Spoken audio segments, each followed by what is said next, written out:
Moi, je raconte ça à mes enfants maintenant, puis ils disent « Ah, ouais, maman, toi, t'es jamais allée à la garderie. » Je dis « Non, je suis jamais allée à la garderie. »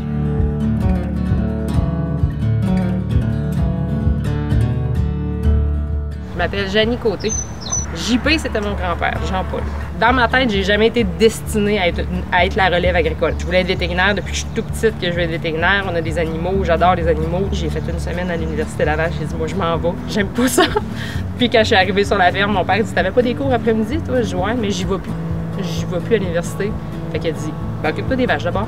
Mon père était très content de me voir arriver. Ma mère était découragée, mon père était content. Ma fille, elle, c'est les vaches d'abord et avant tout. Quand elle a besoin, moi, je pars à la course, je vais lui aider. Par contre, elle, quand on a besoin de légumes, elle vient. Elle commence par ses affaires à elle.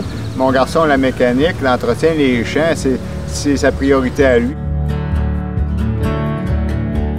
J'ai pas connu les campings, j'ai pas connu les vacances d'été.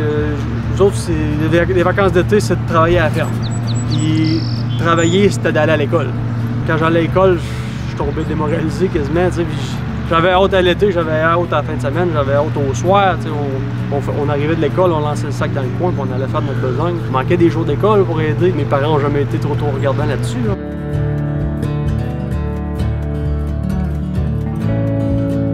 On est ici depuis 40 ans. Ouais, on a acheté la maison de sa grand-mère. Ben, mon père, c'était un gros travaillant. Là. Il n'avait pas le choix parce qu'il a commencé, il n'a pas commencé pauvre, il a commencé retraité. Il a tout le temps travaillé pour mon grand-père gratuitement, puis à son décès, bien, il était sous la ferme gratis. Puis mon grand-père est mort très jeune, puis ma grand-mère a décidé qu'elle changeait les papiers sur son lit de mort, puis mon père est obligé d'acheter. Fait que là, acheter, ça n'a pas été facile. Il s'est présenté au Crédit Agricole, puis il a été refusé. T'sais, moi, j'étais le plus vieux, mais l'autre, il mettait mon linge après moi, puis il n'y avait rien qui s'achetait, puis il n'y a rien qui se gaspillait pour être assuré de ça. Là. Sur les 3 enfants, on a 2 qui prennent la relève, donc on est privilégiés parce que c'est pas tout le monde qui a de la relève. Mon plus vieux qui, lui, est ambulancier, puis il vient souvent donner main forte à l'équipe. Fait que c'est encore très familial. Tout le monde met la main à la pâte encore. C'est plus à moi à donner l'enlignement de cette entreprise-là. Ils veulent aller à droite ou à gauche, c'est eux qui vont prendre l'enlignement, puis moi, comme vous dites, je peux les assister là-dedans, c'est tout. Là. Un peu dans toutes les facettes du métier, il y a des nouveautés que mon père n'est pas au courant. Que mon père va parler. Les réseaux sociaux, il n'est pas là-dessus. Moi, j'en vois beaucoup, je m'informe, je lis, je questionne. Et je suis curieux de ça, puis je suis curieux d'essayer. Donc, il y a bien des nouvelles pratiques qu'on a essayées, puis qu'on essaye encore cette année. Puis on voit les résultats. Des fois, on se plante. Puis des fois, c'est vu tout le monde sur le bord du chemin. Puis des fois, on réussit bien, puis on en est fiers. Fait que là, on voit qu'on en parle et tout ça. Des nouvelles machineries, des nouvelles techniques, il y a un paquet de nouveautés. Le parc de machinerie a beaucoup évolué depuis que je m'implique. Quand j'arrive avec une idée puis j'ai la preuve, je ne peux pas rien dire contre ça. Quand ça a du bon sens et que j'y montre les faits accomplis, ben, ça va être de même à l'avenir. Je n'ai jamais pensé à ça, on va le faire de même, c'est une bonne idée. Ça fait.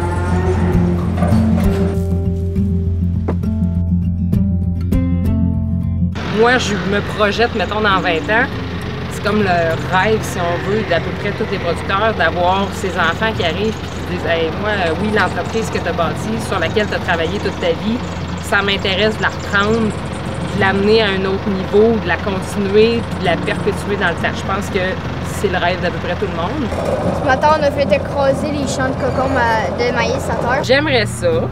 Ils savent que j'aimerais ça, mais ils ont le champ libre, là. Et on leur permet de développer tous les tests qu'ils veulent faire. Tu veux faire des cours d'équitation, fais des cours d'équitation. Tu veux jouer au soccer, joue au soccer.